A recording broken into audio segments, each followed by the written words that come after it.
अध्याय 1। 2:30 बजे सीयू ने अनिच्छा से खुशी मनाई, पांडुलिपि को अच्छी तरह से संशोधित किया, सेव बटन दबाया और दस्तावेज को अपने कॉमिक संपादक को भेज दिया। यह पुष्टि करते हुए कि सब कुछ हो गया है, उसने अपनी जलती हुई आंखों को रगड़ा, जम्हाई ली और आदतन पाठकों की टिप्पणियां पढ़ने के लिए वेबसाइट खोली। सीयू का वर्तमान पेशा एक स्वतंत्र कॉमिक कलाकार था। वह खूनी कथानक की एक वफादार प्रशंसक थी, इसलिए इस शैली का पालन करना कोई अजीब बात नहीं थी। सभी प्रकार के मीठे, नमकीन, मसालेदार और खट्टे कथानक परत दर परत, खूनी कथानक कोई नई बात नहीं थी, लेकिन सीयू में यह क्षमता थी कि वह अपने पाठकों को एक तरफ कथानक को बहुत उबाऊ होने के लिए डांटती, दूसरी तरफ रुकना चाहती थी लेकिन गड्ढे में नहीं कूद सकती थी। उनकी नई comic superstar spoiled before marriage भी वैसी ही है। टिप्पणी अनुभाग गति से भरा हुआ है, लेकिन अधिकांश पाठकों का ध्यान पुरुष और महिला लीड पर नहीं, बल्कि दुष्ट महिला सहायक चरित्र पुरुष लीड जी लिन की सौतेली बहन झो सियू पर है। इस चरित्र को बनाते समय सियू ने बहुत ही सहजता से महिला सहायक चरित्र का नाम बिल्कुल अपने नाम के समान ही रखा और साथ ही महिला सहायक चरित्र को कई चीजें दी। बचपन से ही एक कमजोर और बीमार व्यक्ति की तरह, जो हर कुछ कदम पर खून का एक कौर थूकता था, वास्तव में एक नाजुक सुंदरता। यह किरदार दूसरी खूनी कहानियों में महिला सहायक किरदारों से अलग नहीं है। झो सियू की भूमिका कथानक के विकास को बढ़ावा देना और पुरुष और महिला मुख्य किरदारों के बीच बाधाएं पैदा करना है। वह अपने सौतेले भाई से ईर्ष्या करती है, जिसके पास सब कुछ है। उसकी ईर्ष्या धीरे धीरे नफरत में बदल जाती है, जिससे वह लगातार बदला लेना चाहती है। इसलिए चू तुवू ने किसी भी साधन का उपयोग करने में संकोच नहीं किया, यहाँ तक कि क्या लैम के अपराध बोध का फायदा उठाकर उसे नुकसान पहुंचाया। बेशक महिला सहायक चरित्र की साजिश अंततः उजागर हो जाएगी। मामले के उजागर होने के बाद झो सियू को हजारों लोगों द्वारा बदनाम किया गया। जी लिन का अपनी बहन के लिए थोड़ा सा स्नेह धीरे धीरे खत्म हो गया और गायब हो गया। अंत में दुष्टकर्ता को उसकी सजा मिली और वह बहुत ही दयनीय मौत मर गया। यह वह अच्छा अंत था जो तुवू ने महिला सहायक चरित्र को दिया था। उसने मूल रूप से सोचा था कि पाठक हमेशा की तरह दुष्ट महिला सहायक चरित्र की निंदा करेंगे, लेकिन उसके विचारों के विपरीत अधिकांश पाठकों को यह चरित्र वास्तव में पसंद आया और हर दिन उन्होंने टिप्पणी अनुभाग में अधिक अभिनय का अनुरोध किया। अज़मिन, बीमार सुंदरता बहुत प्यारी है, मैं कुतरना चाहता हूँ। तांग मिन यी ची हुआ, जहरीली योजनाएं बनाते हुए खून खांसने वाली महिला सहायक चरित्र को देखकर मुझे नहीं पता कि मैं उसके लिए खुश क्यों होना चाहता हूँ। वह स्पष्ट रूप से उस सफेद कमल जू किंगवान से अधिक प्यारी है। मुझे लगता है कि भाईचारा प्यार पूरी तरह से स्वीकार्य है। अनानास, घुटने टेकें और लेखक से मिस तुवू को एक अच्छा अंत देने की विनती करें।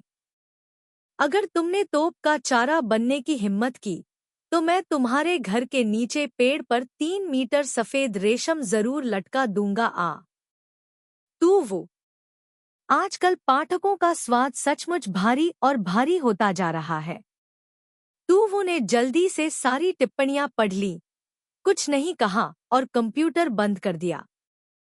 पाठकों की दलीलों के बावजूद वह हमेशा बाहरी कारकों से अप्रभावित रहती है।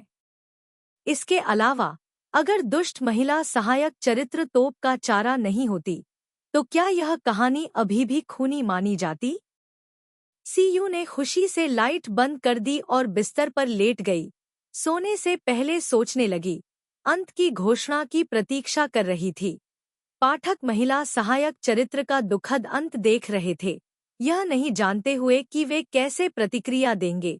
झो सियू, क्या आपने पर्याप्त आराम किया है? हर कोई आपका इंतजार कर रहा है। आपने पहले ही एक सुबह बर्बाद कर दी है। आप इसे कब तक खींचने की योजना बना रहे हैं? बीमारी का नाटक करने की भी एक सीमा होनी चाहिए, है ना? अचंभे में टू वू को अपने कान के पास एक महिला की गुस्से से भरी चीख सुनाई दी। आवाज तीखी और चुभने वाली थी।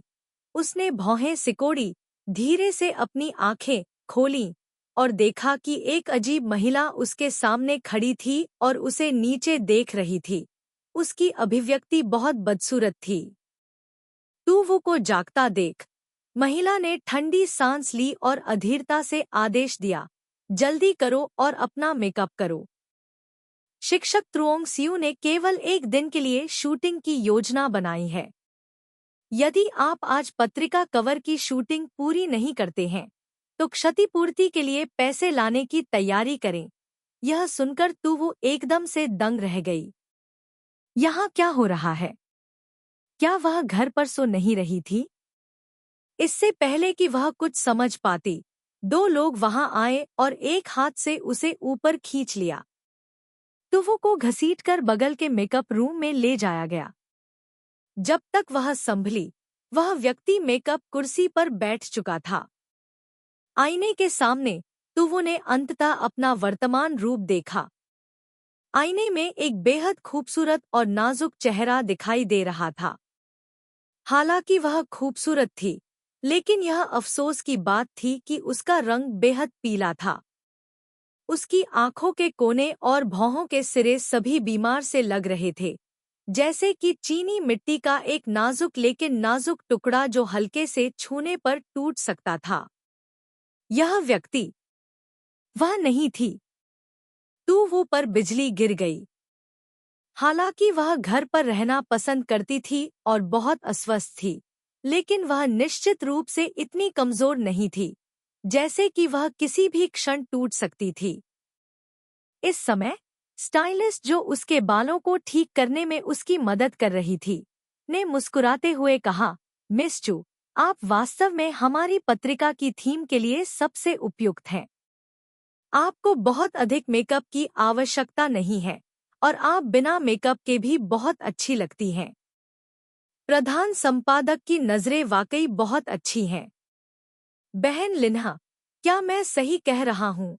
स्टाइलिस्ट ने सैलून पर बैठी महिला की ओर देखा और मुस्कुराते हुए पूछा।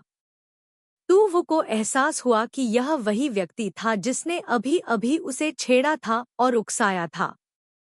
स्टाइलिस्ट के मूल्यांकन को सुनकर यू लिंग ने अपने होठों को सिकोड़ लिया, अपनी आंखों में असंतोष को दबाते हुए, और गुस्से से जवाब दिया, तो क्या हुआ अगर वह उपयुक्त है?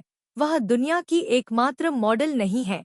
मैं स्पष्ट कहूंगा, अगली बार किसी और अधिक पेशेवर को ढूंढना सबसे अच्छा है। कम से कम उन लोगों की तरह मत बनो जो चक्कर महसूस करते हैं और दोपहर तक उल्टी करना चाहते हैं। इतने कमजोर हैं कि वे इसे बर्दाश्त नहीं कर सकते। वो लिन ने शहतूत के पेड़ की ओर इशारा किया और टिड्डे के पेड़ को डांटा। स्टाइलिस्ट ने शर्मिंदगी से मुस्कुराते हुए कुछ और नहीं कहा। वो लिन के पास तो वो के बारे में राय की भरमार थी। अपने इतने सालों के अनुभव में उसने कभी उसके जैसी मॉडल नहीं देखी थी। आम तौर पर वो लिना बहुत पहले ही मॉडल बदल लेती, लेकिन चूतू वो ही वह मॉडल थी जिसका नाम प्रधान संपादक ने खास तौर पर रखा था। वो लिना अपने गुस्से को दबाने और उम्मीद करने के अलावा कुछ नहीं कर सकती थी कि फोटोशूट जल्दी खत्म हो जाएगा। इस प्रकार की मॉडल जो यह नहीं जानती कि वह कहाँ है या उसका वजन कितना है, फोटो शूट करने के बाद उसे तुरंत ब्लैकलिस्ट कर दिया जाता है। वो लिना पत्रिका फोंग थोंग आइकॉन के उप संपादकों में से एक हैं और इस एल्बम के प्रभारी भी हैं। फोंग थोंग देश की शीर्ष फैशन पत्रिका है और उनके कवर पेज हमेशा कुछ समय के लिए ट्रेंड बनाते हैं। कवर पर कोई बड़ा सितारा या कोई प्रसिद्ध मॉडल हो सकता है, जो सेलिब्रिटी की लोकप्रियता दर्शाने वाले संकेतकों में से एक है। इस अंक का कवर उत्पाद प्रचार के लिए था और इसके लिए एक बीमार, पतली और छोटी मॉडल की आवश्यकता थी। इस शैली वाली मॉडल मिलना बेहद मुश्किल था। फेंग शांग के प्रधान संपादक ने दर्जनों लोगों का साक्षात्कार लिया लेकिन संतुष्ट नहीं हुए। उन्हें हमेशा लगता था कि कुछ कमी रह गई है। ऐसा लगता था कि पर्याप्त समय नहीं था। अचानक एक सहकारी कंपनी ने झो सियू को नामांकित किया। यह बीमार लड़की अविश्वसनीय रूप से सुंदर थी। प्रधान संपादक ने इसे देखा और पाया कि यह वाकई बहुत बढ़िया है। क्या यह लड़की इस शूट का विषय बनने के लिए ही पैदा नहीं हुई थी?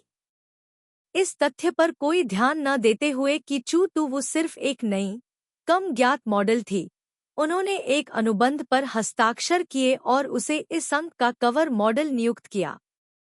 वो लिन्हा पहली नज़र में चू तूवू की शैली से बहुत संतुष्ट थी, लेकिन दुर्भाग्य से वह वास्तव में बहुत कष्टप्रद थी।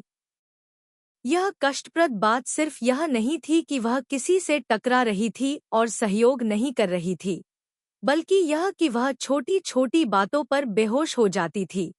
कई बार उल्टी करने के लिए बाथरूम की ओर भागना तो दूर की बात थी, जिससे फिल्मांकन की प्रगति पर गंभीर असर पड़ा, जिससे वो लिन्हा ने अपना धैर्य पूरी तरह खो दिया और उसकी वाणी धीरे धीरे असभ्य हो गई। तूवू को बिल्कुल भी अंदाजा नहीं था कि वो लिन्हा क्या सोच रही थी। जब उसे अभी अभी यह खबर मिली तो वह बहुत हैरान हो गई। चू तूवू, फोंग थोंग, पत्रिका, कई कोमा एपिसोड। क्या यह उसकी comic book superstar spoiled before marriage के अंदर की कहानी नहीं थी? क्या ऐसा हो सकता है कि वह स्वयं द्वारा तैयार की गई कॉमिक में आ गई और उसमें सहायक महिला पात्र चू तूवू का रूप धारण कर लिया? तूवू का चेहरा तुरंत पीला पड़ गया, उसका पूरा शरीर अस्वस्थ हो गया। लेखिका के रूप में कोई भी यह नहीं जान सकता था कि महिला सहायक पात्र का जीवन उससे अधिक कितना कठिन था। चू तूवू ने छोटी उम्र में ही अपने पिता को खो दिया था। उसकी जैविक मां घमंड की लालची थी और उसका एक अमीर व्यापारी के साथ संबंध था। उनका एक संबंध था। जैसे ही चू तूवू के पिता की मृत्यु हुई, वह किसी और के साथ भाग गई और एक अमीर परिवार की पत्नी बन गई। पैदा हुआ बच्चा पुरुष प्रधान काई लैम था। उसकी जैविक मां का हाल ही में निधन हो गया। घर पूरी तरह से ढह गया। चू तूवू केवल अपनी दादी के साथ रह सकती थी। वह कमजोर और बीमार थी। चूंकि वह छोटी थी इसलिए वह दवा लेने से खुद को रोक नहीं पाती थी।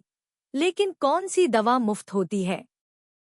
परिवार की सारी बचत खत्म हो गई थी और जब तक वह कॉलेज गई तब तक स्थिति अंडे से पत्थर मारने जैसी हो गई।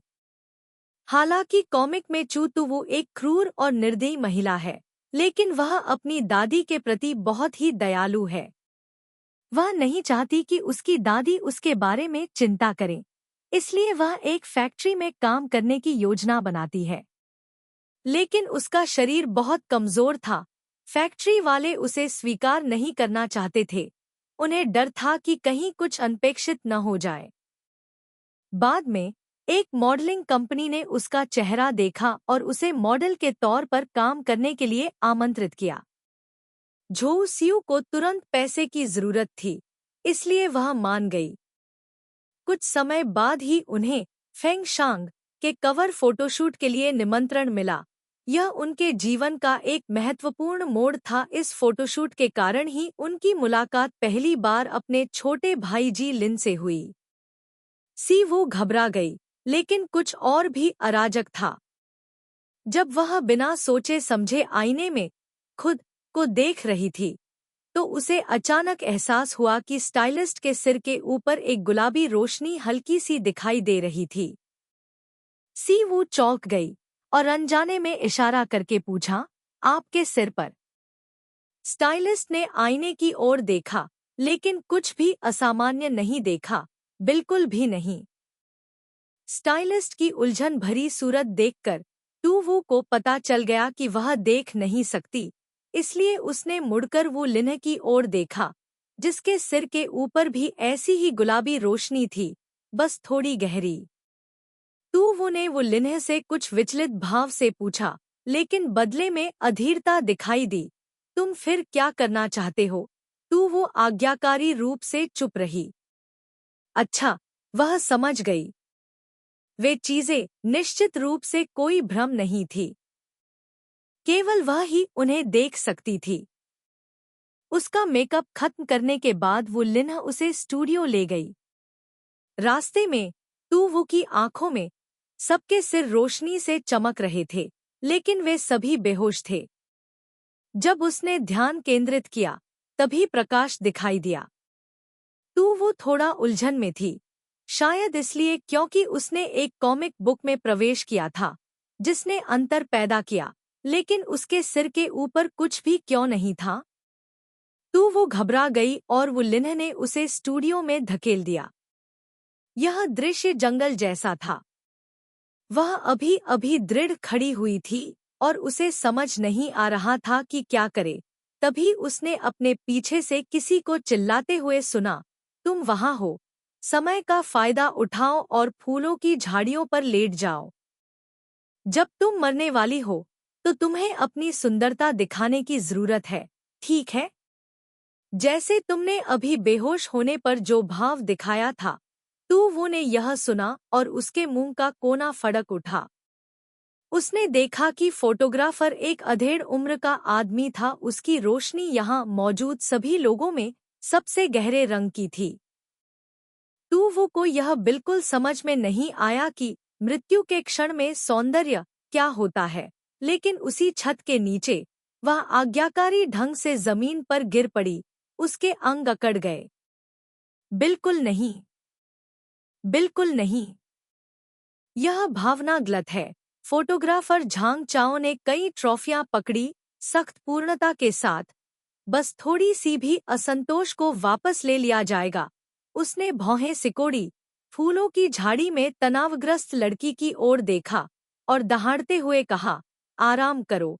तुम एक चट्टान की तरह क्यों काम कर रहे हो? तू वो बिना आंसू बहाए रो पड़ी। कृपया दया करो और उसे माफ कर दो। वह सिर्फ एक चित्रकार है, वह वास्तव में एक मॉडल नहीं हो सकती। आधे घंटे तक बार बार तस्वीरें लेने के बाद भी सी वू में कोई सुधार नहीं दिखा। जैसे जैसे समय बीतता गया, उसे लगा कि उसका शरीर और भी ज्यादा असहज होता जा रहा है। उसका सिर चक्कर खा रहा था, उसकी दृष्टि काली हो गई थी और उसकी छाती को ऐसा लग रहा था जैसे कोई बड़ा पत्थर उस पर दबा हुआ है। उसे समझ आ गया कि यह बीमारी का संकेत है। वह इतनी बदकिस्मत क्यों थी? इससे पहले तू वो हंसमुख और खुश थी। अब वह बस पुरानी दुनिया में वापस जाना चाहती है और अतीत के व्यक्ति को मारना चाहती है। तुम मोटे और भरे हुए व्यक्ति, अब कड़वा फल खाने के लिए। सी वो झिझक रही थी कि क्या एक पल के लिए रुक जाए, लेकिन जैसे ही उसने अपना मुंह खोला, उसके गले से तुरंत एक दुर्गंध आई। सबके देखते हुए सी वो ने वाह की आवाज निकाली और मुंह में ताजा खून थूक दिया। अध्याय 2। इस दृश्य ने सभी को डरा दिया। तू वो भी उलझन में थी। उसने कभी नहीं सोचा था कि बीमारी इतनी भयानक रूप से भड़क जाएगी। मुंह में खून थूकना पर्याप्त नहीं था, वह खांसने से खुद को रोक नहीं सकी। भले ही उसने समय रहते अपने मुंह को ढकने के लिए अपने हाथ का इस्तेमाल किया, लेकिन वह अपनी उंगलियों के बीच से बहते खून को नहीं छिपा सकी, जिससे जमीन पर बिखरी फूलों की पंखुड़ियां लाल हो गईं। यदि तू वो ने स्वयं यह अनुभव न किया होता तो उसे विश्वास ही नहीं होता कि किसी को इतनी अधिक मात्रा में खून की खांसी हो सकती है। इस बारे में बात करते हुए उस पुस्तक में महिला सहायक पात्र का फोटो शूट बहुत सहज नहीं था और उसने इस अवसर का उपयोग फैशन की दुनिया में हलचल मचाने और एक ही झटके में प्रसिद्ध होने के लिए किया। तू वो आश्चर्यचकित था क्योंकि पटकथा पटरी से उतर गई थी, जबकि वो लिन्ह डरा हुआ था। आज के फोटोशूट की जिम्मेदारी उन्हीं पर है। अगर कुछ हुआ तो वे पूरी जिम्मेदारी लेंगी। जल्दी करो, तस्वीरें लेना बंद करो, एम्बुलेंस बुलाओ। वो लिन्ह पहले ही तूफान का अनुभव कर चुकी थी, इसलिए वह जल्दी से शांत हो गई और दूसरों से चिल्लाई, तुम लोग अभी भी वहां क्यों खड़े हो? जल्दी से उसे ब्रेक रूम में ले जाओ। कुछ समय पहले वह चू तू से नाराज थी क्योंकि वह हमेशा उसे आराम करने के लिए छुट्टी लेने के लिए कहता था। उसे लगता था कि यह नया मॉडल जानबूझकर बीमार होने का नाटक कर रहा है। आज तक ऐसा नहीं था कि वो उसके सामने खून खांस रहा था कि वो लिन को एहसास हुआ कि यह सच था। वो ने उससे 1000 बार विनती की कि यहाँ कुछ भी न होने दे, अन्यथा अगर यह मामला उजागर हो गया तो कौन जानता है कि बाहरी मीडिया कैसे गपशप करेगा। वो लिन को ऐसा सोचने के लिए दोषी नहीं ठहराया जा सकता। सामान्य लोगों की पहली प्रतिक्रिया यही होगी कि वो को कोई लाइलाज बीमारी है और वह ज्यादा दिन तक जीवित नहीं रह पाएगा। स्टूडियो में तुरंत ही अफरा तफरी मच गई। वो जमीन पर घुटनों के बल बैठी भारी सांसें ले रही थी। खून की खांसी के बाद अब उसकी छाती में कोई तकलीफ नहीं थी। उसने अपना सिर ऊपर उठाकर भ्रमित भीड़ को देखा और देखा कि वो लिन उसकी ओर दौड़ रहा है और उसे उठाने के लिए नीचे झुका हुआ है। वो लिन को देखकर वो को याद आया कि वह अभी भी तस्वीरें ले रहा था। उसने फोंग थोंग के साथ एक अनुबंध पर हस्ताक्षर किए। अगर कुछ हुआ तो उसे मुआवजे के रूप में बड़ी रकम चुकानी होगी। अगर उसने उसे बेच भी दिया तो भी वह इसे वापस नहीं कर पाएगा। यह सोचते हुए वो ने तुरंत अपने गले में फंसी गांठ को निगल लिया, एक गहरी सांस ली और वो लिन्ह से कहा, जो उसे फोटो स्टूडियो से बाहर खींचने वाली थी, बहन लिन्हा, यह आखिरी एल्बम है, मुझे बाकी तस्वीरें लेने दो। वैसे भी एम्बुलेंस को यहाँ आने में समय लगेगा, मेरा शरीर अभी भी इसे सहन कर सकता है, कोई समस्या नहीं है। हालांकि वह नहीं जानता था कि वह अचानक बीमार क्यों पड़ गई। इस श्रृंखला के लेखक के रूप में वो बहुत स्पष्ट था, महिला सहायक चरित्र मुख्य अंत तक नहीं मर सकती, चाहे बीमारी कितनी भी गंभीर क्यों न हो। महिला सहायक चरित्र में अभी भी सांस होगी। खून खांसना थोड़ा डरावना लग रहा था, एक दूसरे की तुलना में मुआवजा और भी भयानक था। यदि वह अस्पताल जाती है और तस्वीरें लेने से चूक जाती है तो यह वास्तव में मूल पटकथा से विचलन है। दुर्भाग्य से कॉमिक्स की दुनिया में प्रवेश करते हुए वो केवल खुद पर ही भरोसा कर सकती थी क्योंकि वह पहले से ही कथानक को जानती थी। वह इस बात पर दांव लगाने की हिम्मत नहीं कर सकती थी कि अगर वह स्क्रिप्ट बदलती है तो क्या होगा। इसलिए अभी सबसे अच्छा समाधान यथास्थिति बनाए रखना था। वो लिन ने यह सुना और चौंक गई। क्या तुम मजाक कर रहे हो? वो ने 2 बार और खांसा, अपने मुंह के कोने से खून पोंछने के लिए अपना हाथ उठाया, अपना सिर हिलाया और गंभीरता से कहा, क्या आपने नहीं कहा था कि शिक्षक त्रुओंग सियू केवल 1 दिन के लिए रुकेंगे? समय बहुत कम है, आपके पास अन्य मॉडल खोजने का समय नहीं है, इसलिए मुझे शूटिंग खत्म करने दे।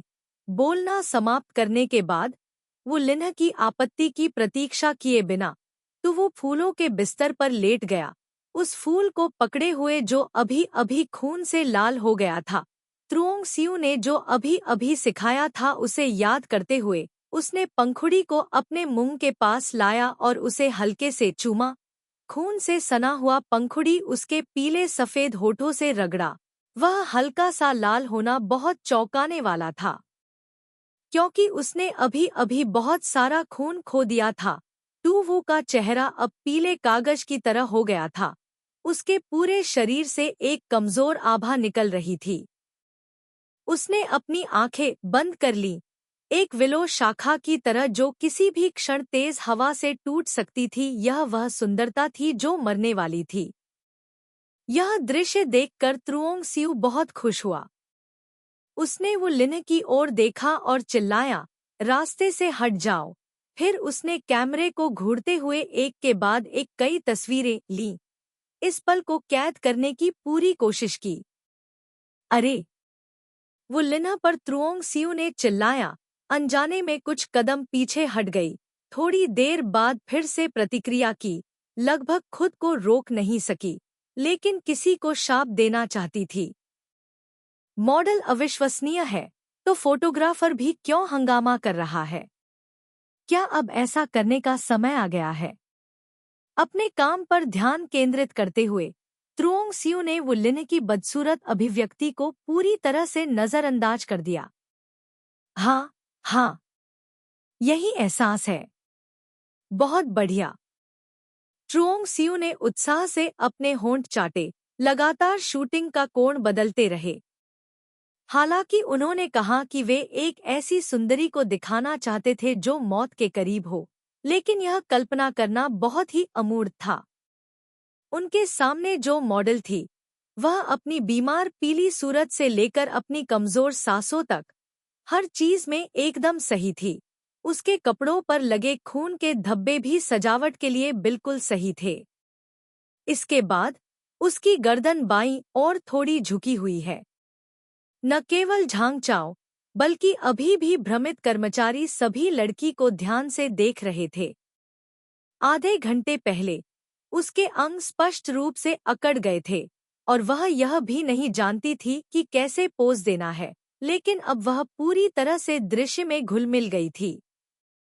उसके बालों से लेकर पैरों तक वह कमजोर और क्षीण दिखाई दे रही थी, मानो वह वास्तव में अपने जीवन के अंतिम क्षण में पहुंच गई हो, अपनी बची हुई ताकत का उपयोग संघर्ष करने के लिए कर रही हो। तूवू ने आज्ञाकारी ढंग से पोज दिया, उसका चेहरा मुस्कान से सख्त हो गया।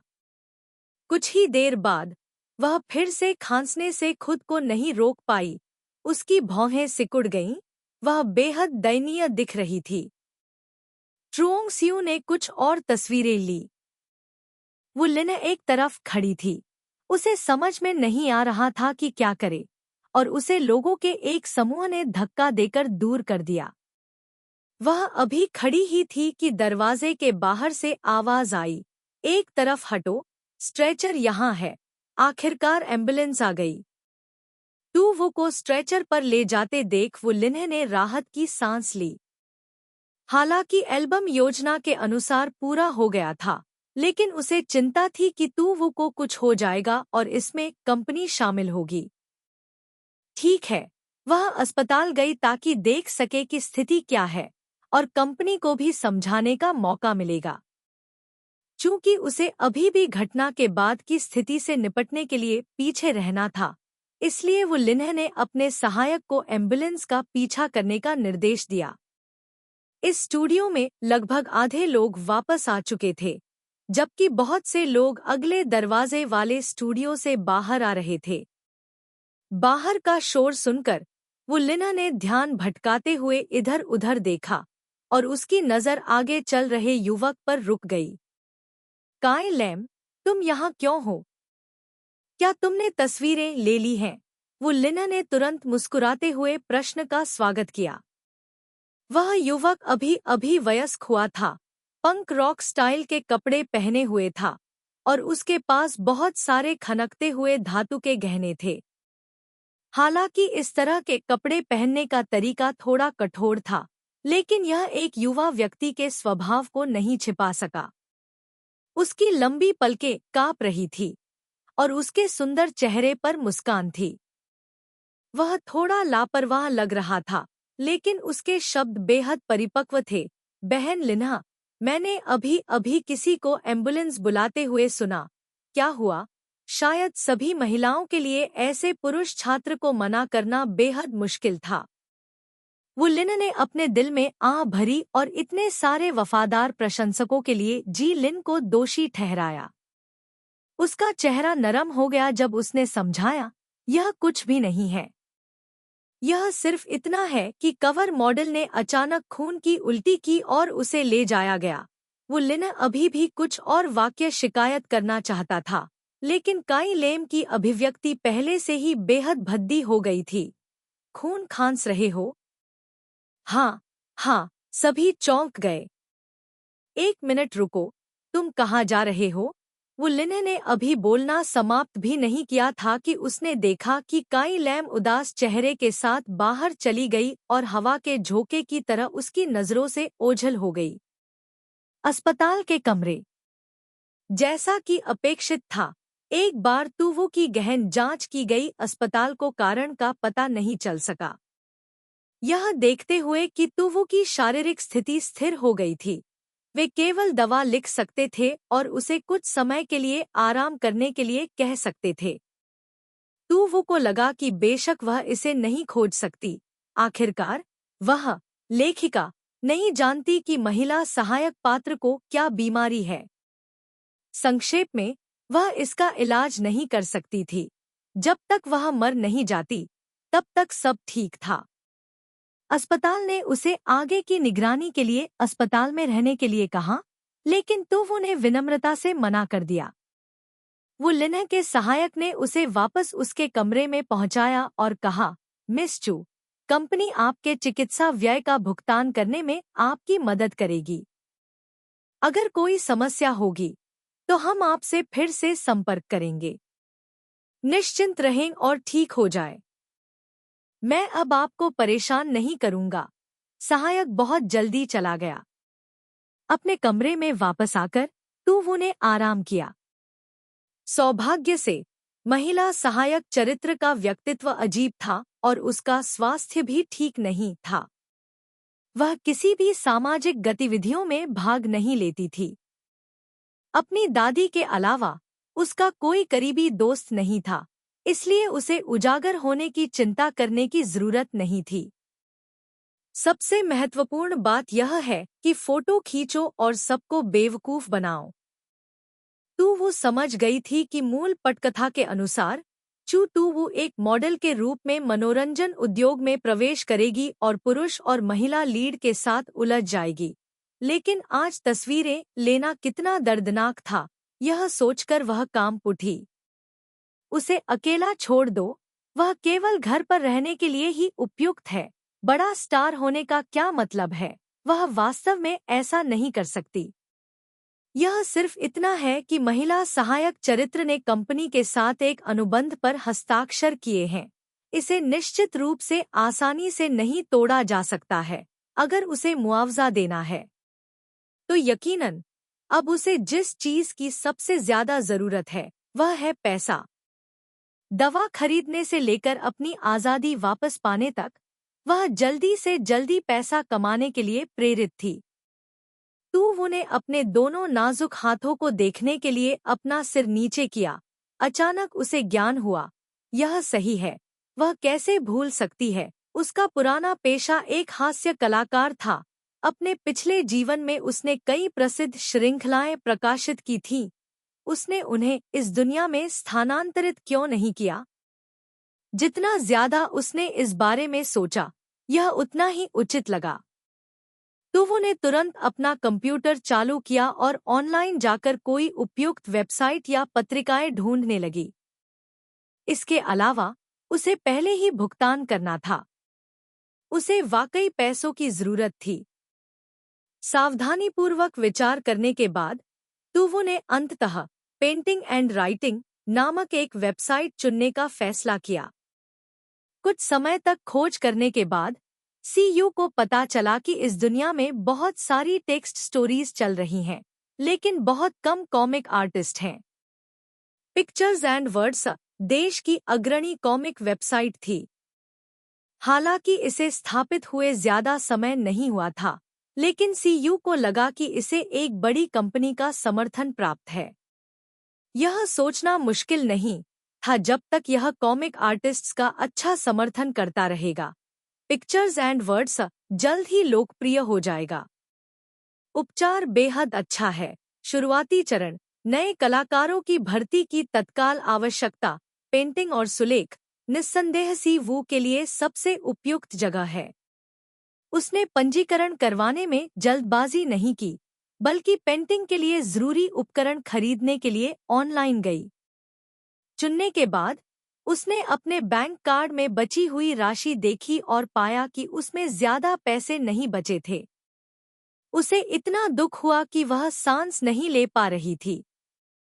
खैर, सपने देखना तो ठीक है, लेकिन लोगों को अभी भी खाना है। उसे कल सुबह अपने सहायक को फोन करके पूछना है कि वेतन कब ट्रांसफर होगा। अध्याय 3। अपने पुराने पेशे में लौटने के लिए दृढ़ संकल्पित तुवु ने अनुबंध के बारे में चिंता नहीं की। नाव स्वाभाविक रूप से सीधे पुलहेड़ तक पहुंच गई। अब महत्वपूर्ण समस्या पूंजी थी। बिना किसी ठोस समर्थन के उसने लोगों के साथ शर्तों पर बातचीत करने के लिए क्या इस्तेमाल किया। उसने झोउ तुवु का वीबो खोला।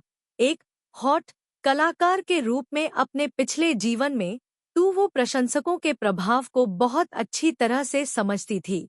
आखिरकार वह पहले वीबो पर एक प्रसिद्ध व्यक्ति थी। अभी इंटरनेट कॉमिक्स अभी भी अपनी प्रारंभिक अवस्था में है। सब कुछ शुरू से ही शुरू करना पड़ता है, लेकिन उसके लिए क्या यह किस्मत का खेल नहीं है? इंटरनेट के युग में ताकत जरूरी है, लेकिन लोकप्रियता के प्रभाव को कम करके नहीं आंका जा सकता। सीयू का लक्ष्य बहुत सारा पैसा कमाना है और उसे जल्द से जल्द एक प्रबंधन कंपनी से संपर्क करना है, इसलिए उसे सावधानी से सोचना होगा। अपने निजी वीबो पेज पर सीयू ने थोड़ी देर के लिए नजर डाली। वास्तव में अवाक, यह नहीं जानते हुए कि यह उसके स्वभाव के कारण था या नहीं, झोउ सीयू का वीबो बहुत ही भद्दे चीजों से भरा था। सीयू भी दुनिया में छोड़े गए अपने निशानों को मिटाना नहीं चाहती थी, इसलिए उसने एक नया अकाउंट बनाया। सीयू ने अपने पिछले जीवन से अपना पुराना नाम जिनली इस्तेमाल किया, इसके बारे में सोचा, कुछ और शब्द जोड़े और आखिरकार @living 500 years जिनली बन गई। कुछ देर तक नए नाम को घूरते हुए सीयू ने संतुष्टि में सिर हिलाया। हालांकि उसकी बीमारी हल्की नहीं थी, लेकिन उसका शरीर विकलांग था और उसकी इच्छाशक्ति मजबूत थी। वह निश्चित रूप से अंत तक जी सकती थी। खुद को प्रोत्साहित करने के लिए आत्मविश्वास से भरी सीयू ने एक पेंसिल और कागज निकाला। दिन की घटनाओं ने उसे एक बहुत ही नया एहसास कराया और तुरंत एक पूर्वाभास हुआ। प्रॉप्स की कमी के कारण सभी पात्रों को चबी के रूप में चित्रित किया गया था। एक छोटी लड़की जिसने अभी अभी मॉडलिंग उद्योग में प्रवेश किया था, एक धोखाधड़ी वाली कंपनी का सामना किया, लेकिन संयोग से उसे एक अनुबंध मिला। यह अनुबंध युवा स्वामी के एक समूह के बीच एक मजाक से उत्पन्न हुआ था। वे अक्सर उन्होंने लड़की से कुछ ऐसे एल्बम लेने को कहा जिनके बारे में आम लोग शायद ही सोच पाते हों। एक मॉडल के रूप में छोटी लड़की का जीवन पूरी तरह से अराजकता में था। उसे अमीर दूसरी पीढ़ी के इस समूह के खेल में भाग लेने के लिए मजबूर किया गया था। धीरे धीरे उसने और उनके बीच अधिक से अधिक संबंध बनाए। अच्छा, नाम है फैशनेबल रणनीति, बस इसे सुनना अच्छा लगता है। चबी को चित्रित करना अच्छा है क्योंकि यह लंबा नहीं है, मुश्किल नहीं है, हल्का है। सीयू को भी ड्राइंग करने में मजा आया। अधिक से अधिक विचार, अनजाने में एक सांस में 3 अध्याय समाप्त हो गए। जब तक उसके शरीर ने उसे चेतावनी दी, सीयू को यह जानकर आश्चर्य हुआ कि यह पहले से ही देर रात थी। खून का एक कौर, क्योंकि यह साबित करने के लिए कोई आधार नहीं था, सीयू ने निष्कर्ष पर कूदने की हिम्मत नहीं की और केवल गुप्त रूप से अधिक ध्यान देने का फैसला किया। कंप्यूटर, उसके पास फिलहाल प्रोफेशनल प्रिंटर खरीदने के लिए पैसे नहीं है। वह सिर्फ अपने मोबाइल फोन से ड्राइंग की तस्वीर खींचकर उसे वीबो पर पोस्ट कर सकती है।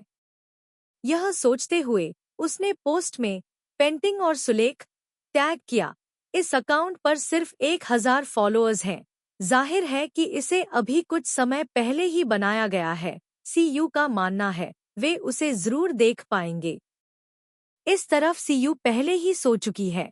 उसे उम्मीद नहीं थी कि दूसरी तरफ अस्पताल में कोई उसे पागलों की तरह ढूंढ रहा है। जीलिन अस्पताल के गेट के बाहर खड़ी कार में बैठी थी। उसके हाव भाव थोड़े घबराए हुए थे। अगर आप ध्यान से न देखें तो आपको पता नहीं चलेगा। वह बार बार खिड़की से बाहर देखने के लिए अपना सिर उठाती थी।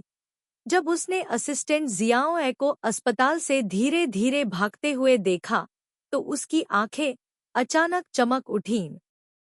वह वह कैसी है? जियो ए के कार में बैठने का इंतजार किए बिना जी लिन और इंतजार नहीं कर सकी। डॉक्टर ने क्या कहा? सहायक जियो एक छोटी बालों वाली लड़की थी जो 20 की उम्र की लग रही थी। हालांकि वह बहुत बड़ी नहीं थी, लेकिन वह जी लिन से 2 साल बड़ी थी। वह पूरे रास्ते इधर उधर भागती रही, बहुत प्यासी थी। उसने पिछली सीट से मिनरल वाटर की एक बोतल निकाली और शांत होने से पहले एक बड़ा घूंट लिया और कहा, मैंने डॉक्टर से पूछा। उन्होंने कहा कि वह ठीक है, बस उसे अच्छा महसूस नहीं हो रहा है, और घर चली गई। उसे साफ तौर पर खून की खांसी आ रही थी, और फिर भी उसने कहा कि वह ठीक है। जी लिन के पास इन शब्दों को अपने मुंह से निकलने से एक कठिन समय था। उन्होंने अपना सिर नीचे कर दिया और उन्होंने कहा, हाँ, समय में उसे रोक नहीं दिया। जी लिन उस समय अस्पताल में भाग गया होगा। आपको यह समझना होगा कि जी लिन अब एक राष्ट्रीय मूर्ति है। अगर किसी को गलती से अस्पताल में जाने की एक तस्वीर लेनी थी और फिर उस मॉडल के बारे में कुछ समय के लिए उसकी जांच कर रही थी, तब वह भी नहीं थी। लेकिन वह कुछ भी नहीं थी। कोई भी अनुचित मांग बनाई जो उसके एजेंट और सहायक को चिंता करेगी, और कभी भी कोई घोटाले या गपशप नहीं हुए थे। जियो आई ने भी सुना था कि जी लिन लिन वास्तव में एक अमीर दूसरी पीढ़ी है, जो मनोरंजन उद्योग में सिर्फ मौज मस्ती करने के लिए प्रवेश कर रही है। इसलिए वह उस मॉडल से क्यों परिचित होगी? दूसरों को शायद पता न हो, लेकिन सहायक शियाओ ए के रूप में वह जानती है कि झो सियू को फेंग शांग आइकन के कवर को शूट करने का अवसर मिला। यह सब पर्दे के पीछे जी लिन की मेहनत की बदौलत हुआ, अन्यथा देश की यह शीर्ष पत्रिका उसे कैसे पसंद कर सकती थी? जी लिन ने कवर पर आने का मौका भी छोड़ दिया, इसलिए अचानक आसमान गिर गया और झो सियू के सिर पर जा लगा। हालांकि वह जानती थी कि एक सहायक के रूप में उसे बहुत सारे सवाल नहीं पूछने चाहिए। जियाओ ए ने अपना मुंह खोलने से खुद को नहीं रोका। भाई जी, क्या आप उस मॉडल को जानते हैं? जी लिन बहुत देर तक चुप रही, फिर स्पष्ट रूप से उत्तर दिया, चलो देखते हैं। जियाओ ए ने कहा, भाई जी, आप वर्तमान में विकास अवधि में हैं। आपको अपनी प्रतिष्ठा पर विशेष ध्यान देना होगा। अगर कुछ भी होता है, तो आप मदद के लिए मुझे बुला सकते हैं। उसने चतुराई से जी लिन को अपनी छवि पर ध्यान देने और अभी की तरह सार्वजनिक रूप से प्रकट न होने की याद दिलाई। एक पुरुष और एक महिला। वह मॉडल जी लिन से थोड़ी बड़ी लग रही थी। अगर यह फैल गया, जी लिन की महिला प्रशंसक तुरंत पागल हो जाएंगी, भले ही वे दोनों रिश्ते में हो या नहीं। इस तरह की बात जी लिन के लिए अच्छी बात नहीं थी, जिसका पहले कभी कोई घोटाला नहीं हुआ था। जी लिन स्वाभाविक रूप से समझ गई कि जियाओ ए का क्या मतलब था, और उसने अपनी आंखें उठाईं। बहन, बकवास मत सोचो, वह और मैं उस तरह के रिश्ते में नहीं हैं। अपनी सगी बहन के बारे में चिंतित। हालांकि झो सियू को फिलहाल कोई जानकारी नहीं थी। क्या कोई समस्या थी? जैसे ही उसने सुना कि किसी को खून की खांसी हुई है, वह तुरंत अस्पताल जाकर उससे मिलना चाहती थी। यह किस तरह का रिश्ता हो सकता है? जियो ए ने खुद से सोचा, अचानक एक संभावना के बारे में सोचते हुए। उनका जीजी, क्या वह उस मॉडल पर गुप्त क्रश नहीं हो सकता? कोई रास्ता नहीं? कुछ समय पहले जी लिन को मोस्ट वांटेड मेल आर्टिस्ट के रूप में चुना गया था। हर दिन वीबो पर अनगिनत प्रशंसक उससे शादी करने के लिए शोर मचा रहे थे। वह उस अनजान लड़की को पसंद करने की हद तक नहीं जाएगा, है ना? जी लिन को नहीं पता था कि उसके सहायक के पास ऐसे जटिल विचार थे। उसने अपना गाल ऊपर उठाया और सोचा, पूछा, एमवी घाव की महिला प्रधान, क्या यह अगले सप्ताह तय किया जाएगा? हाँ, क्या गलत है? जियो ए को इसका कारण नहीं पता था। जी लिन एक गायक पृष्ठभूमि से आया था, असाधारण रूप से प्रतिभाशाली था, एक दुर्लभ संगीत सितारा था जो हर चीज में अच्छा था। भले ही वह वर्तमान में धीरे धीरे फिल्म उद्योग में प्रवेश कर रहा था, फिर भी उसने एक वर्ष में एक एल्बम की आवृत्ति बनाए रखी। इस एल्बम का थीम लिविंग है, जो किशोरावस्था से वयस्कता तक के रास्ते के बारे में बात करता है, जो विकल्पों और प्रलोभनों से भरा है। यह वह उपहार भी है जो जी लिन प्रशंसकों को आने वाले वयस्क समारोह के अवसर पर देना चाहती है, इसलिए कंपनी बहुत ध्यान देती है, खासकर थीम गीत घाव। यह सिर्फ एक अफसोस की बात है कि घाव को एक उपयुक्त महिला लीड नहीं मिली है। इसके लिए महिला लीड का कमजोर स्वभाव होना आवश्यक है, लेकिन ऐसा व्यक्ति आसानी से कैसे मिल सकता है? जियाओ का जवाब सुनकर जी लिन ने हल्के और लापरवाही से सिर हिलाया। झोउ सीयू, आज के कवर शूट के लिए मॉडल, मुझे लगता है कि यह एमवी की आवश्यकताओं के लिए बहुत उपयुक्त है। कृपया उसकी कंपनी को सूचित करें, उसे ऑडिशन में आने दें। जियाओ इतनी डर गई थी कि उसने अपनी पानी की बोतल लगभग गिरा दी। सहायक की अभिव्यक्ति को अनदेखा करते हुए जो उसकी ठुड्डी को गिराने वाली थी, जी लिन ने एक पल के लिए सोचा, फिर एक और वाक्य जोड़ा, उन्हें मत बताना कि मेरा क्या मतलब है। मुझे तुम अच्छी तरह याद हो। उस युवक को देखकर जो अभी अभी बड़ा हुआ था और सब कुछ पूरी तरह से व्यवस्थित कर चुका था, जियाओ की भावनाएं बेहद जटिल थी। भगवान, जल्दी से उसे बताओ, क्या जी लिन वास्तव में उस मॉडल का शुगर डैडी बनने की योजना बना रहा है? सीवू भोर तक गहरी नींद में सोती रही, जब तक कि उसके तकिए के पास का फोन लगातार बजता रहा। तभी वह जाग उठी। वह बिस्तर से उठी, उसे अपना फोन देखने का भी समय नहीं मिला। उसके हाव भाव अचानक बदल गए। उसने अपनी चप्पल भी नहीं पहनी और तुरंत खून की उल्टी करने के लिए शौचालय की ओर भागी। बड़ी मुश्किल से उसने चोट के निशान को साफ किया। सीवू ने खुद को समायोजित किया, आईने में पीली और पतली सुंदरता को देखा और जोर से आह भरी। यह जीवन, यह कब खत्म होगा? मूल मालिक झोउ सीवू को हर हफ्ते पारंपरिक चीनी दवा लेने जाना पड़ता था, क्योंकि उसे अभी एक बार उल्टी हुई थी और उसका पेट दर्द के बिंदु तक सिकुड़ गया था।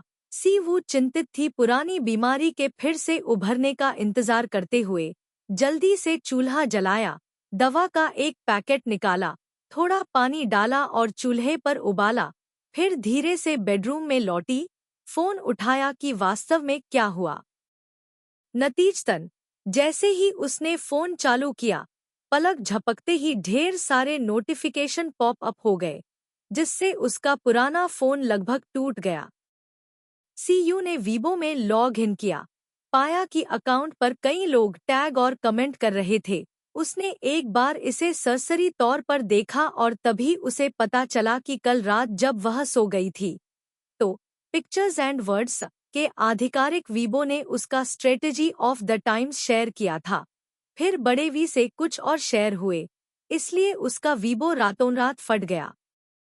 हालांकि सीयू को अपनी क्षमता पर विश्वास था और उसे विश्वास था कि यह सीरीज खराब नहीं थी, लेकिन इतना अच्छा प्रभाव अभी भी थोड़ा अप्रत्याशित था। उसे लग रहा था कि वह भविष्य में जल्द ही उस जर्जर कंपनी को अलविदा कह देगी।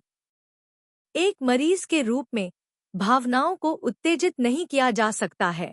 सीयू का पिछला जीवन, इसके अलावा वह नंबर 1 या 2 सबसे हॉट कॉमिक लेखक हुआ करते थे, बहुत जल्दी अपना मूड ठीक कर लेते थे। इस समय उसे पेंटिंग एंड राइटिंग आधिकारिक वीबो से एक संदेश मिला। हेलो जिनली, मैं पेंटिंग एंड राइटिंग का संपादक म्यू यान हूँ। मैंने आपकी स्ट्रेटेजी ऑफ द टाइम्स पढ़ी है। मुझे लगता है कि कथानक बहुत रचनात्मक है, इसमें प्रसिद्ध होने की बहुत संभावना है। मुझे आश्चर्य है कि क्या आप पेंटिंग एंड राइटिंग के अनन्य लेखक बनने में रुचि रखते हैं। अध्याय 4। कल शाम म्यू यान ने सीवू को उसे टैग करते हुए देखा, इसलिए वह अपने वीबो पर गई और चिबी शैली की comic book strategy of the times देखी। म्यू यान एक प्रसिद्ध घरेलू कॉमिक बुक पत्रिका की उप प्रधान संपादक हुआ करती थी और उसे नव स्थापित पिक्चर्स एंड वर्ड्स द्वारा काफी उच्च वेतन के साथ प्रधान संपादक के रूप में नियुक्त किया गया था। वास्तव में लेखकों की भर्ती के मुद्दे पर उसे ध्यान देने की आवश्यकता नहीं थी, लेकिन कल जब उसने गलती से सी वू की कॉमिक बुक देखी तो उसके दिल में तुरंत एक मजबूत पूर्वाभास हुआ, यह व्यक्ति भविष्य में निश्चित रूप से लोकप्रिय होगा। हालांकि जिन ली नाम के कलम ने कभी कोई काम नहीं किया था, लेकिन उसकी शैली बहुत परिपक्व थी और उसके विचार रचनात्मक थे। कॉमिक बुक के पहले कुछ अध्यायों ने पहले ही पाठकों की रुचि जगा दी थी। कथानक मार्मिक और सुखदायक दोनों था, जिससे लोग रुक नहीं पाए। इससे यह देखा जा सकता था कि जिन ली निश्चित रूप से कोई नवागंतुक नहीं थे। म्यू यान मदद नहीं कर सका, लेकिन आश्चर्यचकित था, क्या यह किसी का छोटा खाता हो सकता है वहां? लेकिन जहां तक वह जानती थी, इस शैली में कोई लेखक नहीं था। हालांकि उसे कुछ संदेह था। म्यू यान ने फिर भी सीयू को एक जैतून की शाखा दी, मजाक करते हुए कहा कि अभी पेंटिंग और सुलेख को प्रतिभा की जरूरत थी। जिन ली के काम की गुणवत्ता शब्दों से परे थी। क्या उसने कई बड़े वी को साझा करते नहीं देखा? अगर वह किसी प्रतियोगी द्वारा कोने में खो दी गई तो वह रोने के लिए कहा जाएगी, क्योंकि उसने अचानक एक अच्छा बीज खोदा था। मू यान की इच्छा थी कि वह जिन ली को तुरंत जवाब दे सके, लेकिन लंबे समय तक इंतजार करने के बाद भी संदेश से कोई हलचल नहीं हुई। मू यान थोड़ा निराश था, लेकिन वह केवल खुद को सांत्वना दे सकता था, शायद वह व्यक्ति पहले ही सो गया था। नतीजतन जब वह अगले दिन उठा तो उसे यह जानकर आश्चर्य हुआ कि जिन ली ने जवाब दिया था, लेकिन उत्तर संदेश में केवल एक छोटा वाक्य था, ठीक है, सभी के साथ सहयोग करना खुशी की बात थी। हालांकि मो किएन के पास बहुत अनुभव था, फिर भी वह एक पल के लिए स्तब्ध रह गई। नहीं, कैम ली की तरह कौन है जो एक भी सवाल नहीं पूछता और तुरंत सहमत हो जाता है? क्या आपको दूसरों के द्वारा मूर्ख बनाए जाने का डर नहीं है? म्यू यान ने पहले कई तरह के लेखकों से बात की थी। वे अपनी प्रतिभा पर भरोसा करते थे और किसी को भी अपनी नजरों में नहीं रखते थे। जब वे उनसे बहस करते थे तो जो सबसे ज्यादा थक जाता था वह खुद ही होता था। यह पहली बार था जब म्यू यान ने ऐसा मनमौजी व्यक्ति देखा था। शायद प्रतिभाशाली लोगों को महत्व देने की अपनी मानसिकता के कारण म्यू यान जिन ली को इतना शुद्ध होते हुए नहीं देख सका। उसने एक परिकल्पना बनाई कि यह व्यक्ति केवल पेंटिंग पर ध्यान केंद्रित करता है और सांसारिक मामलों के बारे में ज्यादा नहीं जानता। उसने मन ही मन सोचा, अगर जिन ली को पेंटिंग और सुलेख पर इतना भरोसा है तो वे उसे निराश नहीं कर सकते। यह बच्चा भी पूरी तरह से रक्षाहीन है। अगर यह कोई ऐसा व्यक्ति है जिसकी मैंने व्यक्तिगत रूप से सिफारिश की है तो मुझे भविष्य में उसका बेहतर ख्याल रखना होगा। कहीं ऐसा न हो कि एक दिन जिन ली को बिना जाने ही बेवकूफ बना दिया जाए। सी वू को बिल्कुल भी समझ नहीं आया कि सिर्फ एक वाक्य से म्यू यान इतनी सारी बातें सोच सकता है और आधिकारिक अनुबंध पर हस्ताक्षर करने से पहले ही उसके मन में उसके लिए भावनाएं थी। स्वर्ग और पृथ्वी गवाही दे सकते हैं। अपने पिछले जीवन में वह एक कॉमिक कलाकार थी, कई नेटवर्क प्लेटफॉर्म कंपनियों में आती जाती रहती थी। उसने बहुत पहले ही अनुबंधों की सावधानीपूर्वक जांच कर ली थी कि क्या प्रत्येक शब्द में जाल था। वह इसे एक नज़र में देख सकती थी। यही कारण था कि वह पेंटिंग और शब्दों के निमंत्रण को स्वीकार करने में इतनी सहज और उदार थी। दोनों पक्षों के एक दूसरे के प्रति अच्छे इरादे थे और बातचीत बेहद सहज थी। सिर्फ एक सुबह में सी वू ने म्यू यान के साथ अनुबंध पर हस्ताक्षर कर दिए थे। लेकिन वो बहुत हैरान थी। उसने अभी तक कुछ नहीं कहा था, मो किएन ने पहले ही कई उदार शर्तें पेश कर दी थी, जैसे कि उसे डर था कि वह भाग जाएगी। क्या आपके पास कोई और अध्याय है? चित्र और शब्द के मुखपृष्ठ पर नए लेखकों को नामांकित करने के लिए एक अनुभाग है। यह पद बहुत प्रमुख है। यदि आपका काम प्रकाशित होता है, तो मैं आपको यह पद दिलाने में मदद कर सकता हूँ। आखिरकार अच्छे बीज के साथ अनुबंध पर हस्ताक्षर करते हुए म्यू यान ने राहत की सांस ली, और उसी समय उसके विचार बदल गए और उसने तुरंत अपने मूर्ख बच्चे की तैयारी शुरू कर दी। हाँ, भले ही अभी भी। लेकिन क्या यह बहुत तेज नहीं है? क्या हम थोड़ा और इंतजार नहीं कर सकते? तो वो थोड़ा उलझन में है। इतना अच्छा उपचार। पिछले जन्म में जब वह बहुत मशहूर थी, तो उसे भी ऐसा ही व्यवहार मिला था, लेकिन अब वह तो बस एक नवागंतुक है। चिंता मत करो, बस मेरी बात सुनो। एक अद्वितीय शक्ति वाले संपादक के रूप में मो किएन ने सोचा कि यह सिर्फ एक छोटी सी बात थी जिसे वह बढ़ावा देना चाहती थी। उसके लिए यह छोटा सा संसाधन कुछ भी नहीं था। उसने कहा था कि जिनली लोकप्रिय हो सकता है, इसलिए वह निश्चित रूप से ऐसा करेगा। इसलिए म्यू यान द्वारा हरी झंडी दिए जाने के बाद सीयू ने पहले ही एक दिन के भीतर अनुबंध पर सहमति व्यक्त की थी और पेंटिंग और शब्द पर समय की रणनीति के 2 अध्याय भी पोस्ट किए थे। क्योंकि म्यू यान ने उसकी छाती थपथपाई और आश्वासन दिया कि वह सब कुछ संभाल लेगी, सीयू को केवल ड्राइंग पर ध्यान केंद्रित करने की आवश्यकता थी। सीयू का शरीर वास्तव में बहुत कमजोर था और उसके पास इन तुच्छ मामलों पर ध्यान देने की ऊर्जा नहीं थी। इसलिए पांडुलिपि सौंपने के बाद सीयू चिंतित नहीं थी। फेंग शांग के सहायक ने फोन करने की पहल की, यह कहते हुए कि तस्वीरें विकसित की गई थी, और सीयू को एक यात्रा करने के लिए कहा और उसी समय उसे भुगतान किया। सीयू ने बैंक कार्ड देखा। वहां बहुत पैसा नहीं था, केवल 20,000। उसकी प्रबंधन कंपनी ने भी इसका आधा हिस्सा ले लिया, इसलिए उसके पास केवल 10,000 हाथ थे। अच्छा नहीं था। सबसे बड़ा कारण इस बीमारी के कारण था। मैं वू फेंग शांग कंपनी के पास गया। अप्रत्याशित रूप से जो व्यक्ति उसे लेने आया था वह यू लिंग था। शूटिंग की तैयारी के समय के विपरीत वो लिन का रवैया अब बहुत नरम था। उसके चेहरे पर एक मुस्कान थी। तुम यहाँ हो? पिछली शूटिंग के दौरान शिक्षक त्रुओंग सिउ बहुत संतुष्ट थे और उन्होंने यहाँ तक कहा कि अगर मौका मिला तो वे तुम्हारे साथ फिर से सहयोग करेंगे। बहुत भाग्यशाली। वो लिन ने ध्यान से तुवू के चेहरे को देखा, यह देखकर कि उसके चेहरे पर कोई रंग नहीं था और उसके होंठ भी पीले थे। उसे तुरंत उस दिन खून की खांसी का दृश्य याद आ गया और उसने एक और सवाल पूछा, क्या तुम्हारा शरीर बेहतर महसूस कर रहा है? बहन लिन्हा, यह सिर्फ एक पुरानी बीमारी है, चिंता करने की कोई जरूरत नहीं है। तुवू ने आज्ञाकारी ढंग से उत्तर दिया, लेकिन उसका ध्यान वास्तव में वो लिन के सिर पर था।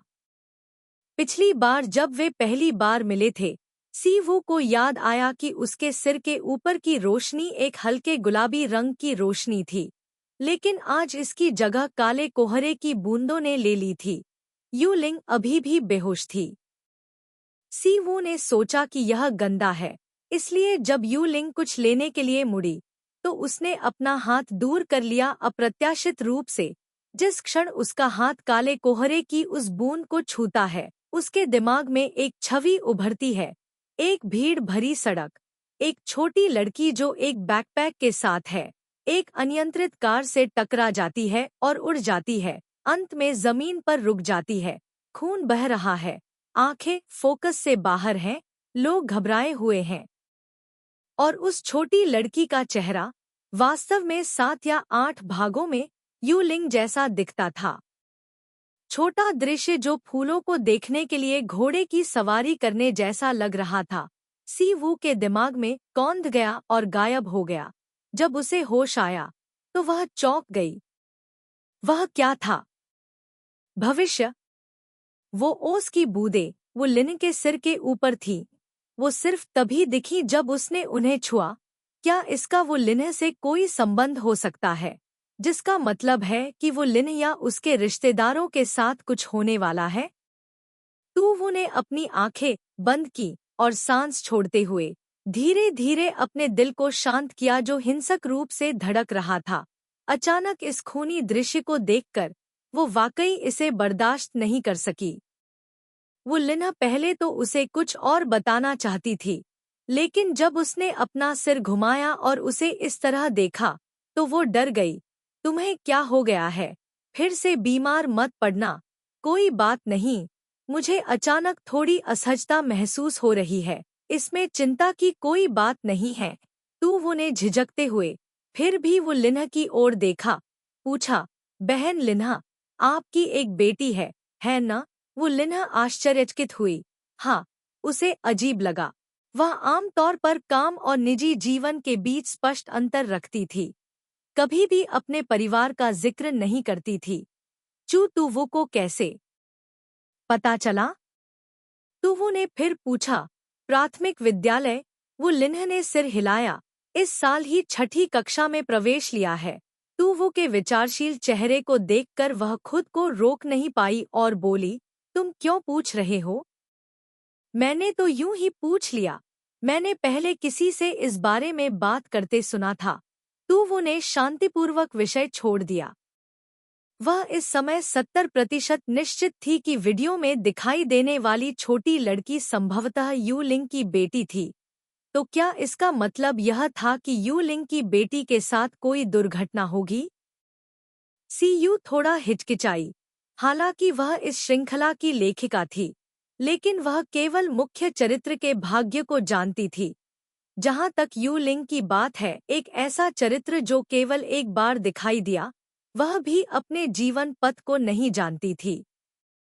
इसके अलावा यह एक वास्तविक दुनिया है, जिसमें और भी अधिक परिवर्तनशीलताएं हैं। इसके अलावा तुवु को यकीन नहीं था कि काली धुंध वास्तव में उस तरह प्रकट होगी। इसलिए वह सीधे वो लिन को नहीं बता सकता था कि उसकी बेटी के साथ दुर्घटना होगी। ठीक है। यह अजीब होगा अगर कोई उसे पीट पीट कर मार न डाले। ऐसा लगता है कि उसे अभी भी खुद जाकर इसकी जांच करनी होगी। यू लिंग जल्दी से इस बातचीत के बारे में भूल गई। उसने एक बार फिर दोहराया, यह सही है। इस बार के फोटो शूट से संपादक और मैं बहुत संतुष्ट हैं। मुझे लगता है कि आपकी शर्तों के साथ आप कई अवसरों को जब्त कर सकते हैं। जी लिन, क्या आपने इसके बारे में सुना है? यह नाम सुनकर सीवू ने अनजाने में अपने होंठ काट लिए। जी लिन, वह कैसे नहीं जान सकती थी? जी लिन, सुपरस्टार स्पॉइल्ड बिफोर मैरिज का मुख्य पुरुष किरदार है और वह मूल किरदार का सौतेला भाई भी है। लेकिन सीयू ने कभी नहीं सोचा था कि वह यू लिंग के मुंह से अपना नाम सुनेगा। बेशक मुझे पता है। सीयू के दिल में एक बुरा एहसास था। अगर उसे सही से याद है तो अगला भाग मुख्य कथानक होगा। निश्चित रूप से, यू लिंग ने कहना जारी रखा। जी लिन का नया एमवी एक महिला लीड की तलाश कर रहा है। नियुक्ति शुक्रवार को है। आपको अच्छी तरह से तैयारी करनी होगी। आपको बता दूं, जी लिन की कंपनी तिनफी को हुआन यी ने गुप्त रूप से अधिग्रहित कर लिया था। हुआन यी वर्तमान में एक नए व्यक्ति की तलाश कर रहे हैं। यदि आप अच्छा प्रदर्शन करते हैं तो शायद आप हुआन यी की नज़र में आ सकते हैं। आपकी वर्तमान प्रबंधन कंपनी, उनकी नज़र अच्छी नहीं है। हर जगह जाल है। वे कुछ नहीं कर सकते हैं। आपको उस आग के गड्ढे से बाहर निकलना होगा। इसलिए आपको अब अवसर को जब्त करना होगा। पिछली शूटिंग की घटना के बाद फोटोग्राफर और प्रधान संपादक ने सीयू की अंतहीन प्रशंसा की, यह सोचकर कि यह मॉडल, भले ही वह बीमार थी, फिर भी उसने शूट खत्म करने की पूरी कोशिश की। परिणाम बेहद आश्चर्यजनक था। बस इस तरह के पेशेवर होने के साथ उद्योग में कम लोग थे। इसलिए भले ही उसे पहले उसके बारे में बुरा आभास हुआ हो, यू लिंग ने भी अपना विचार बदल दिया। सीयू को देखकर दंग रह गया बुखार। वु लिन ने सोचा कि वह समझ नहीं पाई और फिर से याद दिलाया। संक्षेप में, आपको याद रखना चाहिए, हुआन नगे का समर्थन डोंग थान में ल्यूक परिवार है। अध्याय 5। डोंग थान में ल्यूक परिवार टू वू की मूल कॉमिक बुक में एक बड़ा परिवार है। ल्यूक परिवार सैकड़ों वर्षों से अस्तित्व में है। इसकी एक ठोस नींव है, लेकिन यह बेहद बंद है, जिससे बाहरी लोगों के लिए इसे समझना मुश्किल हो जाता है। दुनिया सिर्फ इतना जानती है कि लू परिवार के पास एक अडिग आर्थिक राष्ट्र है, लेकिन वे यह नहीं जानते कि दो सैन्य और राजनीतिक रास्तों, सैन्य राजनीति में उनके बीच एक बेहतरीन रिश्ता भी है। लू परिवार के लोग, अमीर या कुलीन, कौन जाने कितने लोग इस बड़े पेड़ पर चढ़ना चाहते हैं। हालांकि superstar spoiled before marriage series में जी लिन पुरुष प्रधान है, कहानी भी केवल मनोरंजन उद्योग में जी लिन की यात्रा के इर्द गिर्द घूमती है। लू परिवार का उल्लेख मूल कार्य में तुच्छ तरीके से किया गया है, विस्तार से उल्लेख नहीं किया गया है। हाल के वर्षों में मूल केवल व्यवसाय की परवाह करता है। लू परिवार अचानक मनोरंजन उद्योग तक पहुंच जाता है। जी लिन ने शुरू में तिनफी कंपनी के साथ एक अनुबंध पर हस्ताक्षर किए, लेकिन हुआन ने कंपनी द्वारा अधिग्रहित किया गया। हालांकि हुआन ने एक नई स्थापित कंपनी है, लेकिन लू परिवार के समर्थन के साथ लोगों या पैसे की कमी के बारे में चिंता करने की कोई जरूरत नहीं है। वो लिन के सुझाव ने तुवो को थोड़ा भावुक कर दिया। तुवो को स्पष्ट रूप से याद है, मूल निकाय के पास कोई अनुभव नहीं है। कंपनी द्वारा काम पर रखा गया था उस घोटालेबाज ने मुझे एक असमान 5 वर्षीय अनुबंध पर हस्ताक्षर करने के लिए मजबूर किया, यह सोचकर कि इससे अनुबंध रद्द हो जाएगा या फिर 5 साल काम करने के बाद कंपनी सबका शोषण कर लेगी, या मुआवजा राशि 30 मिलियन, एक पैसा भी कम नहीं। 30 मिलियन। तुवो ने जीभ चटकाई। इतने कम समय में उसके पास इतना पैसा कहाँ से आया? जब तक वह खुद को नहीं बेचती, लेकिन उसके जैसी बीमार शक्ल के साथ कौन उसे गंभीरता से लेगा? यह सोचते हुए सी वू ने यू लिंग की ओर देखा। उसका लहजा बहुत ईमानदार था। बहन लिंग, मुझे पता है कि तुम मेरे लिए बहुत अच्छी हो। शुक्रिया, मैं इसके बारे में सोचूंगी। यू लिंग ने सोचा कि वह सहमत होगी। इतना अच्छा अवसर हुआन यी के साथ अनुबंध करना उस घटिया कंपनी से कहीं बेहतर है न? उस एमवी की महिला लीड। यू लिंग ने पूछा। मुझे इसके बारे में सोचने दो। सीयू उलझन में थी। सीयू वास्तव में शर्मिंदा थी और उसने पूछा कि क्या वह नहीं जा सकती। मूल काम में जी लिन ने सभी सक्षम प्रतियोगियों को खत्म करते हुए झू सीयू को महिला प्रधान के रूप में चुनने पर जोर दिया। दुर्भाग्य से बाहर की गई अभिनेत्रियों में एक बहुत प्रसिद्ध थी। बाहर होने के बाद इस व्यक्ति ने वीबो पर छिपे अर्थों से भरा एक स्टेटस पोस्ट किया, जिससे प्रशंसक बहुत नाराज और आक्रोशित हो गए। वे किसी के चाल चलने को लेकर हंगामा कर रहे हैं। मूल रूप से अगर झो सीयू ने अच्छी तरह से फिल्मांकन किया होता तो यह ठीक होता, लेकिन वह अव्यावसायिक थी और चीजों को गड़बड़ कर दिया, जिससे लोगों को अनिवार्य रूप से अनुमान लगाना पड़ा, क्या यह स्तर भी एक मॉडल है? यह एक पिछला दरवाजा होना चाहिए। लगभग जी लिन के बहुप्रतीक्षित एल्बम को बर्बाद कर दिया। जी लिन के प्रशंसकों ने मुख्य एमवी को इस तरह से फिल्माया हुआ देखा। वे किसे बेवकूफ बना रहे थे। बेशक वे अपनी मूर्ति को दोष नहीं दे सकते थे, इसलिए उन्होंने सर्वसम्मति से झो सीयू पर हमला किया। वह एक गर्म खोज बन गई और उसे सभी शापों को सहना पड़ा। अंत में जी लिन ने अपनी बहन की खातिर अपनी गलती को स्वीकार करने और जनता की राय को दबाने की पहल की। तभी यह तूफान अस्थायी रूप से रुका। लेकिन क्योंकि जी लिन ने झो सीयू को भी स्पष्ट रूप से संरक्षित किया, सभी ने उन दोनों के बीच संबंधों के बारे में सोचना शुरू कर दिया। इसलिए कई प्रकार की अटकलें थी। इसलिए भले ही एमवी घटना अस्थायी रूप से शांत हो गई, झो सियू को तुरंत जी लिन के प्रशंसकों द्वारा ब्लैकलिस्ट किया गया था और फिर से यह एक अच्छा चेहरा था। लिन उसका सौतेला भाई था, दोनों के बीच की खाई ने उसे पागल कर दिया। सियू ने कहा, वह यू लिंग को इन चीजों के बारे में कैसे बता सकती थी? उसने झो सियू के नक्शेकदम पर चलने के बारे में भी नहीं सोचा था। जी लिन की महिला प्रशंसकों को बहुत पागल कर दिया गया था। वह काम करने के लिए अच्छी तरह से काम करने की उम्मीद नहीं कर सकता था। और देखा कि पहले से ही कुछ लोग अंदर खड़े थे। लीड में युवा आदमी को एक रॉक स्टाइल आउटफिट में तैयार किया गया था। बहुत सारे धातु के गहने पहने हुए थे और था अपने फोन से खेलते हुए नीचे देखते हुए। यह जी लिन था जिसने अभी अभी एक विज्ञापन के लिए फोटो खींचना समाप्त किया था। लिफ्ट को रुकते देख जी लिन ने तभी अपनी आंखें अपने फोन से हटा लीं, अपना सिर उठाकर लिफ्ट के दरवाजे की ओर देखा और उसका पूरा शरीर स्तब्ध रह गया।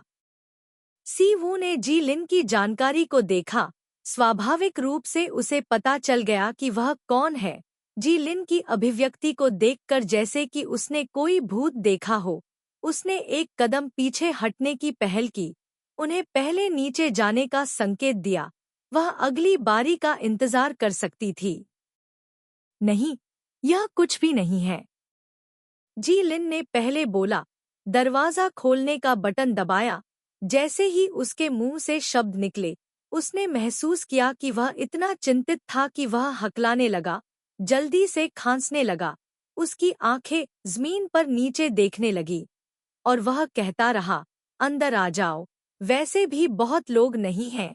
जी लिन के पीछे खड़ी सहायक जियाओ ए ने यह सुना और अपनी आंखें घुमाने से खुद को रोक नहीं पाई।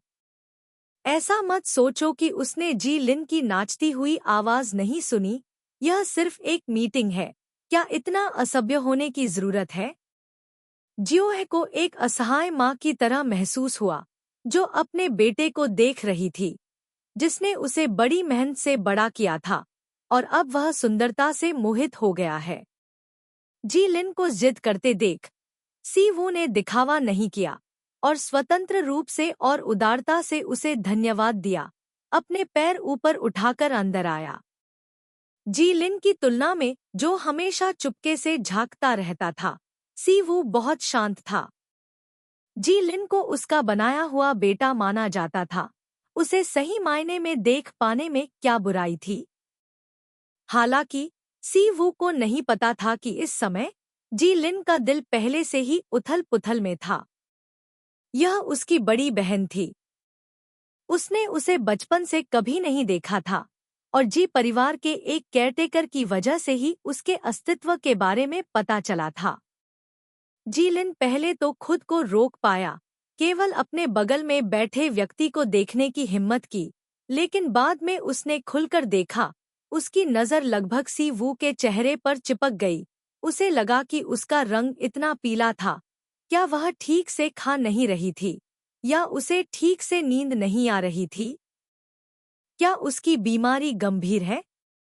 मुझे भविष्य में उसके लिए कौन से सप्लीमेंट खरीदने चाहिए? अगर देना ही है तो कौन सी योग्यता का इस्तेमाल करना चाहिए? अनजाने में ही यंग मास्टर जी की सोच बहुत आगे निकल गई थी।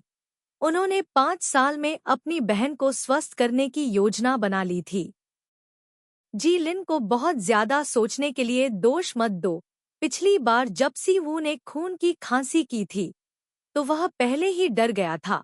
उसने केवल सी वू की जानकारी देखी थी जिसमें कहा गया था कि उसका शरीर ठीक नहीं है। उस दिन भी उसने पहली बार देखा था। सी वू की शारीरिक स्थिति वास्तव में खराब थी, कागज के पतले टुकड़े की तरह भी कमजोर। थोड़ा बल प्रयोग करने पर वह टूट सकती थी। जी लिन की पारिवारिक पृष्ठभूमि बेहद अच्छी थी, लेकिन छोटे से लेकर बड़े तक उसने कभी तथाकथित स्नेह महसूस नहीं किया था। क्या फू एक सफल व्यवसायी था, इतना व्यस्त कि उसके पैर कभी जमीन पर नहीं पड़ते थे और 1 साल में वह 1 महीने के लिए भी घर पर नहीं रहता था। इसके अलावा जी लिन जल्दी परिपक्व हो गया और समझदार था। वह लंबे समय से जानता था कि उसके पिता की मालकिन एक फुटबॉल टीम के लिए पर्याप्त हो सकती है।